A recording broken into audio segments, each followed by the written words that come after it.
This is a video for you guys to show people who think I never have anything nice to say about MK. I'm going over a selection of 12, because that's what it should have been called, things I like about Mortal 1 Kombat so far. Is this an out-of-season April Fool's joke? No sir, no it is not. But before we proceed, I'd like to take you back to a certain moment from MK11 to highlight something that will be very important in this video. In fact, you might say this thing is the entire reason this video exists. Back during the second fight at the Colosseum, Shao Kahn lifts Kotal Kahn up over his shoulders. Now, Kotal is a big guy, one of the few with the bigger male body type in MK11, so you can imagine he must be quite heavy. And given the game's heavy Greek influence with the introduction of the Titans, this moment's inspiration should be fairly apparent to anyone with even a passing knowledge of Greek mythology. That's right, the clear inspiration for this moment is Atlas VPN, the sponsor of today's video. Picture this, you're in Outworld competing in the Mortal Kombat 2 tournament, because of course it's MK2, and you're worried about these sorcerers not only sucking your soul, but your personal data as well. Location, password, search history, the stakes have never been higher. And what, you're going to rely on Raiden to keep you safe? Haha, nah. Atlas VPN is the real protector of Earthrealm. Atlas VPN comes with an ad blocker, please don't block my ads though. Email protection, 24/7 support, unlimited devices on a single subscription, and it's cheaper than most alternatives. It will also tell you when someone is trying to steal your data so that you can identify weaknesses in your defences and work to stop it, which is just as important as blocking the breaches. It's like learning how to punish enemy combos instead of just blocking them. And after you get through the first round and you're resting for the night and just want to chill with some nice streaming content, you find that the Outworld servers don't have the content you want. Oh no, what do? Simple. You set your region to somewhere in Earthrealm and you can access all the content the Elder Gods want limited to certain regions. I mean, you might die in the tournament tomorrow. So why let something as silly as regional restrictions stop you from catching up on that show you want to watch just because some douchebag in a suit decides that you shouldn't be allowed to watch it because they want to limit the scope of the setting? Is this getting too on the nose? Okay, I'll stop.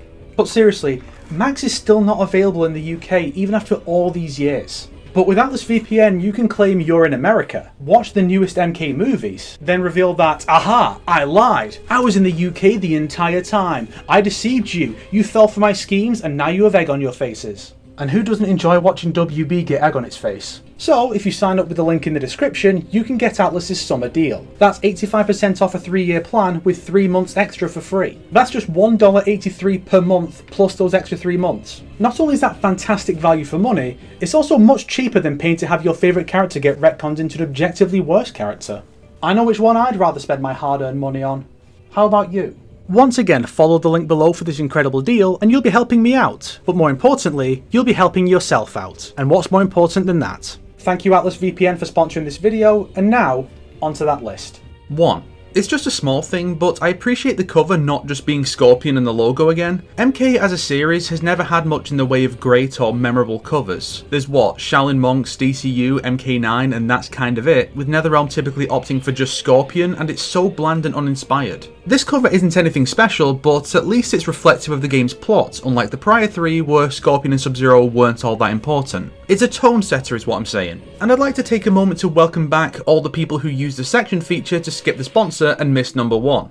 You're all going to hell. 2. So far, I'm liking what I'm seeing with the stages. The unspookified Living Forest looks gorgeous. The Wuxi Academy stage has a miniature version of the classic platform arena from prior games in the background. We've finally gotten what looks to be a new Edenia stage for the first time since 2006, and it's very pretty. And Johnny Cage's home looks like so much fun to fight in, and hints that the man is actually a popular and successful movie star again, unlike the oft-ridiculed has-been from the NetherRealm trilogy. Shame there's no stage interactions anymore though. It would have been absolutely perfect then. 3. I'm glad the voice cast is so consistent this time after how poor a job NetherRealm have done with that in the previous trilogy, where despite having mostly the same characters across all 3 entries, we only had 2 actors from 9 stick through to 11, and one of them didn't even reprise his MK9 character in 11. But here we have Liu Kang, Johnny Cage, Kitana, Melina, Kung Lao, and I think Kenshi all coming back from their most recent appearances. Even Cameo Kano is still using JB Blank's voice, which could just be reused from 11, or a sign that he's coming back. The only recasts so far are Raiden, who is younger and less stoic, so Richard Epcar's voice likely wouldn't fit him anymore, Shang Tsung, who was obviously going to change considering he was a celebrity cameo last time, and Bi Han, who I'll get to in a moment. It really hurts a character when the voice cast isn't considered important enough to keep around, often because of union shenanigans, so if they can just make Melina sound less cartoonish, I'd love this cast to stick around for years to come, especially Johnny.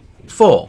Now, about Bi-Han. I try not to praise people for not making mistakes, and it wouldn't have worked the old way anyway, but Bi-Han's new voice is so much better than what he was given in MK11. KG Tang is a great actor, so he'll really be able to bring something good if he's given the right material. I just hope he won't be made to go all Dr. Claw like Sean Chiplock was when he inevitably becomes Noob Saibot again, because they're not going to get rid of such an iconic character altogether, and you're mad if you think otherwise. 5. It's a small thing, but Bi-Han now having a mask reminiscent of the one he wore in the 2021 movie is a nice touch that helps identify him as Bi-Han more so than his previous mask, which can easily be mistaken for Kuai Liang's. 6. The fatal blows seem to proceed much quicker now. Or maybe it's the use of 2 characters that makes it feel more action-packed so you don't notice the length. I've criticised the ever-lengthening super move since MKX took X-rays from 2 hits to 3 and 11 ramped up the spectacle with awful-looking blood. These ones are quicker with more of a stylish flair akin to Injustice. Definitely a step in the right direction. Now if only they tie them to a meter and not health again. 7. On a related note, the moves being a cross between X-ray and fatal blows, now mixing the X-ray tech into the more cinematic presentation of FBs, is another nice improvement, especially after MKX ruined the visuals of the moves. This game has clearly drawn inspiration from the way X-rays are presented in Scorpion's Revenge and Battle of the Realms, and it looks great.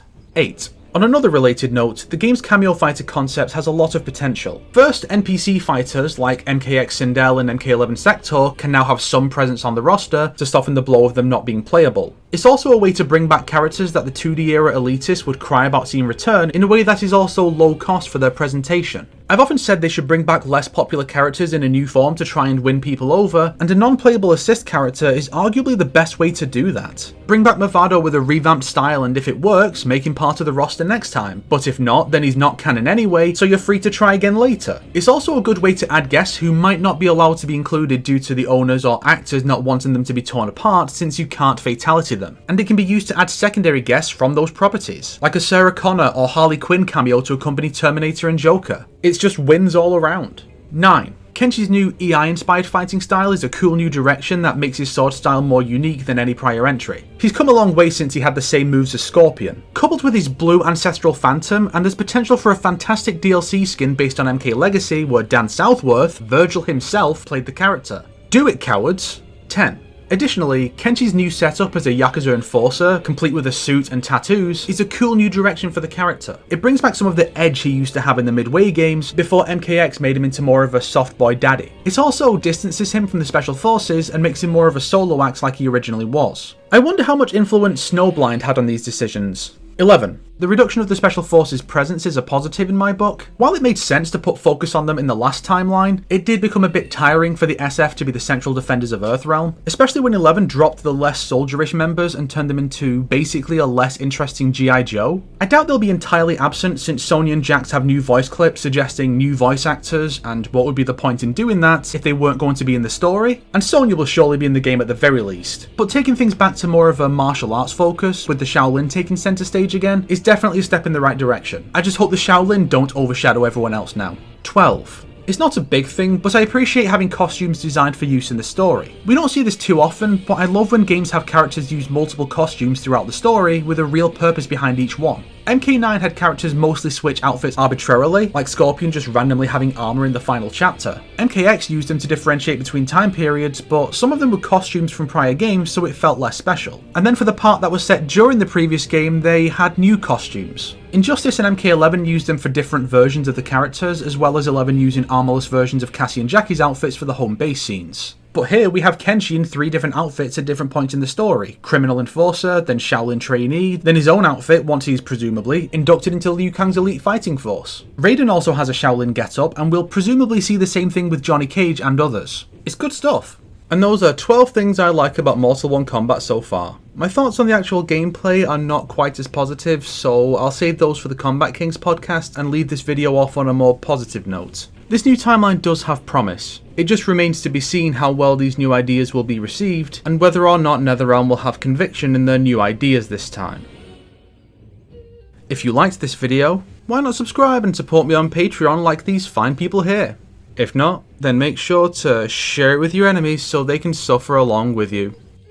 Today's recommended video is one of the Combat Kings episodes where we talk about this game if you want to hear more about it from me.